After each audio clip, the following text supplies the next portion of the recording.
The transfer rumor today, Staffy, which is interesting because we've seen this before with Palestri.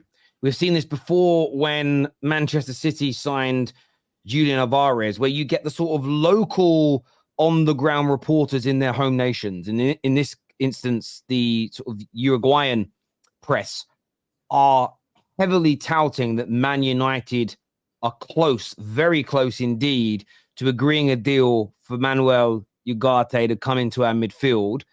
What do you make of him as a player? And how happy, annoyed, sad, excited would you be if United get this deal complete? It's one of those where I don't have a strong feeling either way. I'm kind of down the middle there. There is a lot of pros and there's a lot of cons. And it depends on where you want to start. I was thinking about it yesterday because I did a show about it on my channel and I was just trying to brainstorm. And some of the cons, I'll start with that, I guess. The first con that I looked at and it was kind of like alarming is that Luis Enrique wanted to get rid of him after 1 year at PSG, and he's known to be a possession-based manager, and he doesn't think he's good enough to play for a possession-based team. So when I look at that and I see that technically that's what we're trying to do, we're trying to play possession-based, right? We're going for a player who didn't do well in a possession-based team.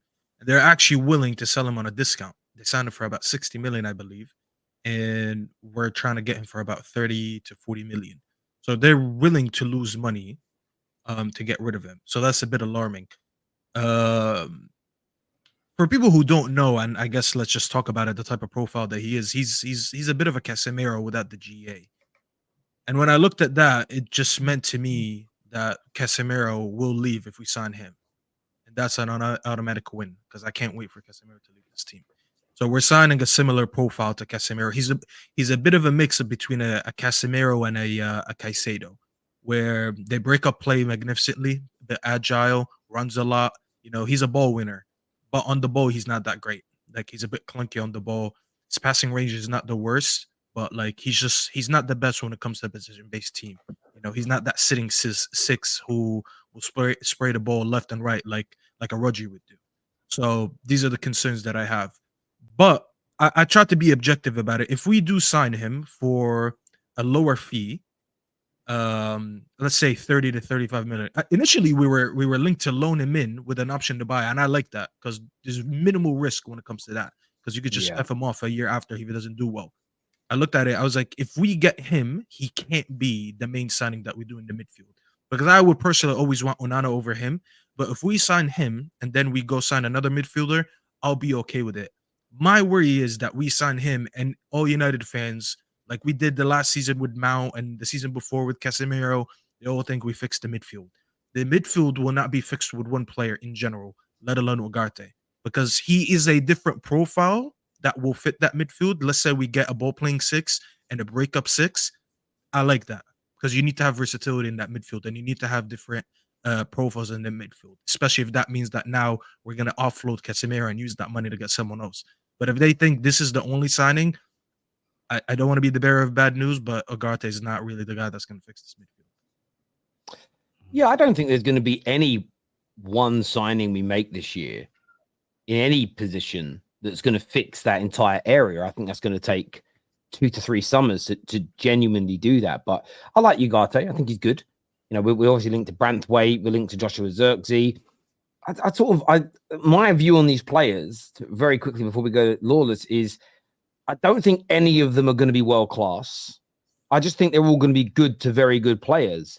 But equally, you look at the prices of them all, you're sort of United are trying to get them all for around 40 odd million pound. And suddenly, if you get 3 players in for about 120 to 130 million pounds, who are good technically, very good at the jobs that they do, I think that would be a very good start for us. You know, I would still like when I say a marquee player, I don't mean an Mbappe level. I mean somebody that's, okay, well, that's a bit more of a needle mover.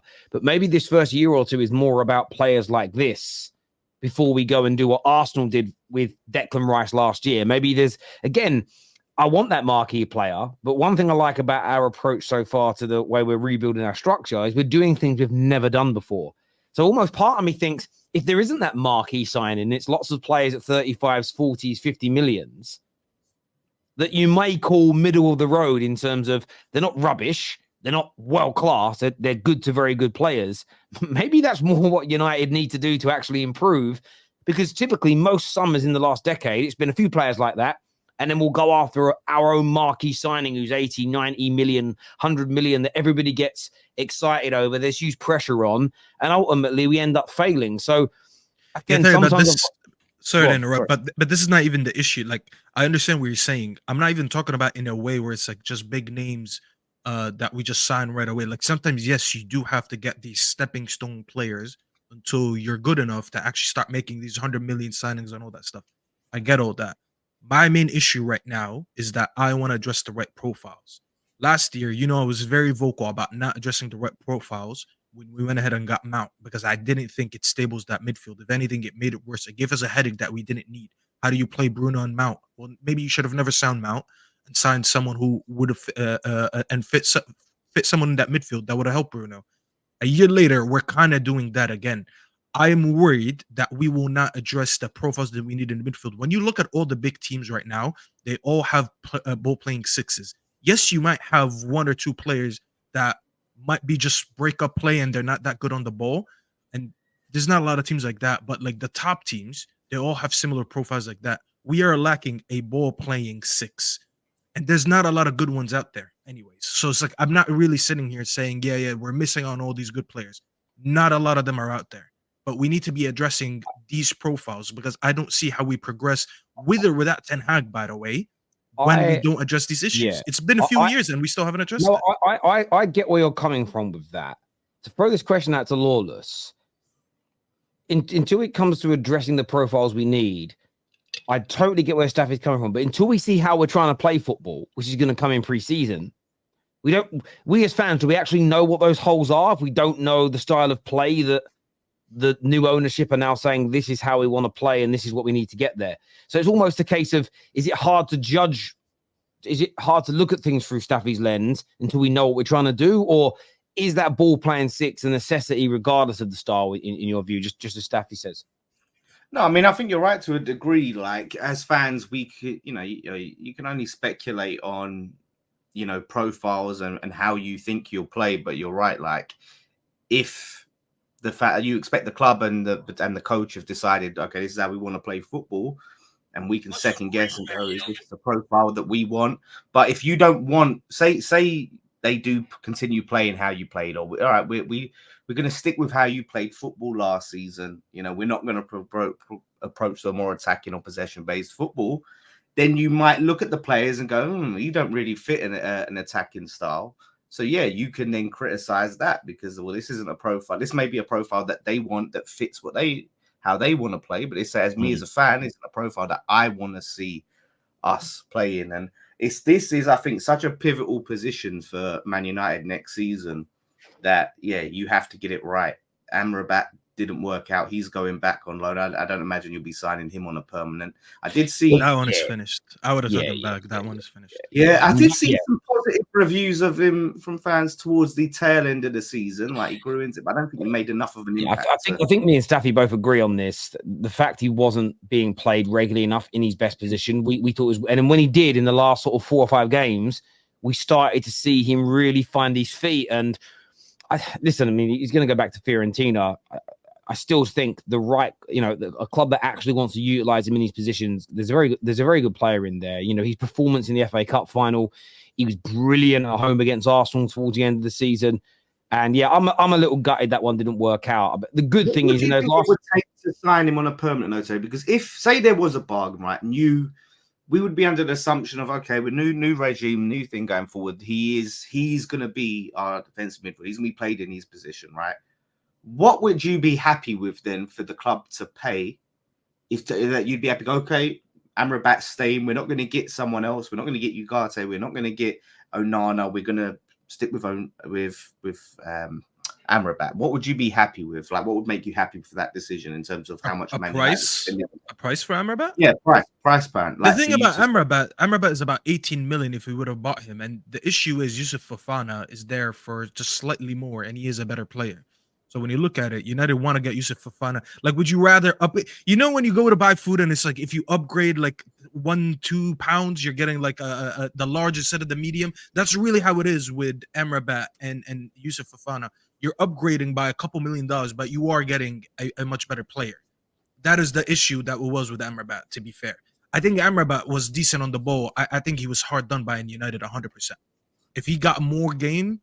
Like Terrace said, he played 4 games in a row in the 6 towards the end of the season. He didn't do that all season, and no wonder why he looked good, because he actually got a consistent run of play next to Menu. So surprise, surprise. My issue is that Amrabat is actually better on the ball than Ugarte. So that's why I'm looking at it. I think we needed an upgrade on Amrabat anyways if we would have kept him. So now we're low-key downgrading on the ball ability. And we still need to adjust it again. That's my main issue. I don't know if there's. I mean, again, I've watched more of Amrabat than I've watched of Ugarte to say whether we're downgrading. Where I would say potentially an upgrade is mobility. Is probably better. I was about to say that mobility and physicality. I will be honest with so that. You've got that kind of team. Yeah, I look at it as I like Amrabat, but there's the potential for Ugarte to be probably an extra £10 million, £15 million more expensive. But there's a potential for him to be better for us. So I'm going to trust the recruitment team in the short term and say, well, if you're not going to give me Amrabat, and we know Casemiro's going, I'm hoping we bring in somebody better than both of them at this particular, because again, Casemiro at his pomp, amazing, isn't there anymore. You mentioned Fofana there. Is that, I don't know much about him. Is that someone whose profile is a bit more ball playing 6, or what's his profile? I don't know much about him at all, so I'm not going to pretend to do.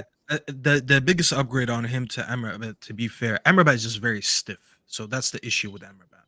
Like, we just needed more physicality in that midfield. And by the scouts, he's rated much highly than Amrabat. And I don't know his age, but he's pretty young still. I could be wrong. 25 it says here. Which is a good age for a midfielder. 25, 26. That's when midfield is low-key mature. But I think the main aspect was the physicality that we lack in that midfield. That's why also that's actually one of my concerns with Ugarte. It's not that I'm so against him.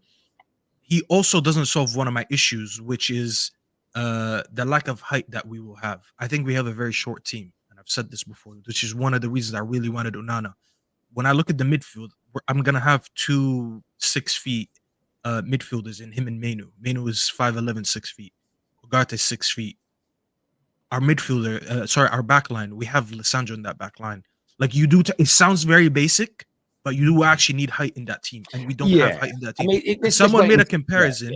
One second. Someone made a comparison. It was like, oh, but that Barca team with Pep was short. It's an insane thing to say. That team was so good that they always played the ball on the floor. And like, that's such an anomaly. Yeah. You know, like, that you don't mention. The height levels might change though. If we end up bringing in Todibo and Branthwaite, suddenly then you've got some really good height in the back line to help you. And 6 foot for midfielders isn't particularly short. But I get what you mean by overall height of the team. Because when you look at Onana's example, Onana's like 6'4", I believe, or 6'3". There's a significance difference. I hear you. Onana's much more dominant in the air. So I'm trying to look at it in many ways where I'm like, okay, if I'm getting a midfielder who's not necessarily great on the ball, what other boxes do they tick for me?